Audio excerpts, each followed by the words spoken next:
Hi y'all, Suzy Toronto from New Smyrna Beach here. So I've been a bit silent on social media if you haven't noticed. Maybe you did notice and think it was a good idea, but nevertheless, I've been a little bit off of social media. I have spent the last 2 weeks in Utah taking care of my youngest daughter. She chose to have a voluntary double mastectomy. And as many of you know, I've talked about it before, my daughters carry the BRCA2 gene mutation. And so she has courageously made the choice, like my other daughter has recently done too, to have this surgery. And I'm very, very proud of her. The surgery is not easy. It is a 3-step process. She first had the double mastectomy. As soon as she can get enough strength up, she goes back in for a hysterectomy, which they have to remove her ovaries, and then she'll go back in for reconstruction. It's about a 6-month process. And so I will be able to legitimately get on an airplane and fly back and forth, although it's a little bit freaky with the whole COVID thing right now, but I'm playing it very, very safe and wearing lots of protection across my face and everything. But I'll be going back and forth to Utah to take care of her and see her through this journey. So one of the things I wanted to talk to you about, though, is those of you who have my calendar for this year, 2020, know that this month's theme is seeking what sets your soul on fire. And I thought this was such an appropriate theme to actually mention to you all today and talk to you about today, because I have seen it personified in my daughter, which is really kind of an exciting thing right now. She has decided that if she must go on this journey, which she has chosen to take, that she is determined she is going to get through it with as much power and energy and vitality as she possibly can. And she wants to come out the other side like a phoenix rising from the ashes with her talents multiplied 10 times. And so she has decided, since it's going to be a 6-month process, she'll be taking time off of work and she's going to have all this free time to drive herself nuts because, of course, she can't have tons of friends over and everything because of the whole COVID mess. So she has decided to take this opportunity to do 3 things. And I'm amazed that she's going to do this. She's going to learn how to play the piano. As a child, I gave her a few piano lessons for about 1.5 years, and she hated it and wanted to quit. Well, she's decided that she wants to learn how to play the piano again. And so she's borrowed her son's keyboard, and she's decided that every day she's going to try to learn like a few notes or a measure of a song. And so that by the end of, say 2 weeks, she'll have a whole song memorized and will be able to play it. And so she's doing that. She went on YouTube and found all kinds of ways to help her do that, and she's excited about that. The other thing that she's decided to do is she's going to learn how to speak Spanish. And she works at a grocery store, and so they have actually a lot of people at this grocery store that speak Spanish, and she's always wanted to converse with them more. So she's decided she's going to learn 1 new word a day.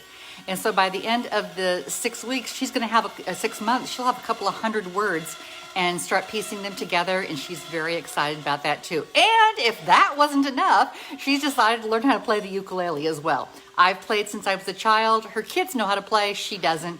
She's decided she's going to try to learn a chord a day and see how that goes. Now she's giving herself permission to take some days off during the surgeries and the healing process. But basically, she's going to get up every day and start this routine of learning to play the piano, learning to play the ukulele, and learning to speak Spanish. I love the way that she has decided to do it 1 note at a time and 1 word at a time. She's not trying to conquer the whole thing at once. She's taking it teeny tiny bits. She's not trying to eat the elephant in all one big bite. She's taking little tiny, teeny nibbles at these passions that she has. And I am so excited to see her, like she said, rise like a phoenix from the ashes of this whole ordeal and become a better, stronger person for it. So as I got to thinking about it, I wanted to, because she's going through this recovery and trying to drink a lot of fluids and stuff, I've made her a cute little tumbler.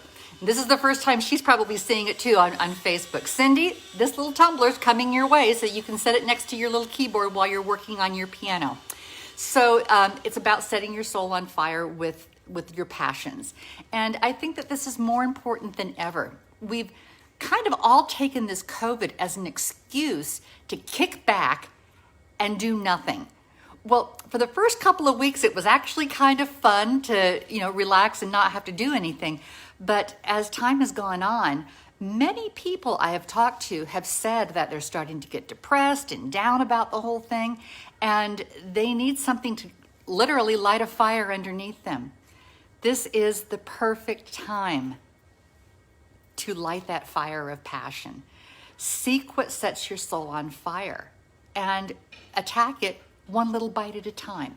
There again, you don't have to do it at once. And if you say, well, I don't have the money or I don't have the time, well, you surely have the time. And money, it doesn't cost anything to learn new skills. I actually think that technology has been amazing at giving us the opportunity to go online and learn all kinds of fun things that don't cost us anything at all. You can learn just about anything you want to learn on YouTube. So check it out, try to find something that you're passionate about and do it one note at a time or one word at a time, and expand your passions and really multiply your talents. I guarantee you won't regret it.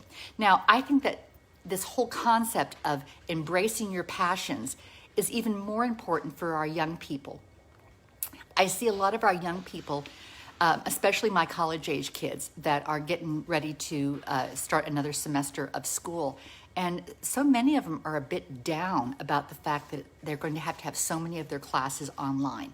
They get it, they understand it, it's for the safety of everybody. Doesn't always make it easier. And so I have been encouraging my grandkids as well to seek your passions and do something. Come out of this whole COVID mess better for having gone through it. Be able to tell your grandchildren when you're grown up and have great-grandchildren of your own, what you did during 2020 and how you made yourself rise like a phoenix from the ashes. I challenge you to do that, and I know that you can. If you need a little encouragement, go to the calendar page and read it over every single day, or grab yourself one of my tumblers off of my website. They're on there as well. We've got some cute little coasters as well that say it, to help energize you into reaching out for your passions and to multiply them.